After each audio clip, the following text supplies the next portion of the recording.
One તરીકે નિર્માણાધીન કરવામાં આવશે।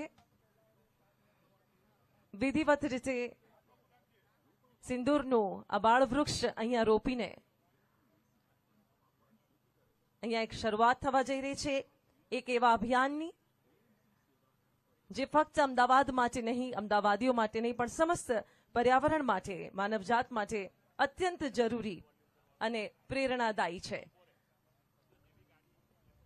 તાળીઓની ગુંજ સાથે આપણે સૌ પણ આ અભિયાનમાં જોડાઈએ। આ સિંદૂર વન અમદાવાદ તરફથી, આ વર્લ્ડ હેરિટેજ સિટી તરફથી સમસ્ત ભારત દેશને, ભારત દેશના એ સૈનિકોને, એ જાબાઝ નौजवानोને સમર્પિત કરવા જઈ રહ્યા છે। ત્યારે આપણે સૌ માં ભારતીનો જય જયકાર કરીને સિંદૂર વનના આ નિર્માણમાં સહભાગી થઈએ। આપ સૌ મારી સાથે કહેશો, ભારત માતા કી, ભારત માતા કી। આ જય જયકાર ભારત દેશનો છે।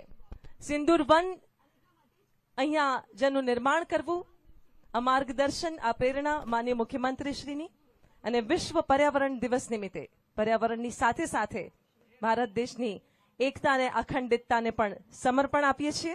સિંદૂર વન।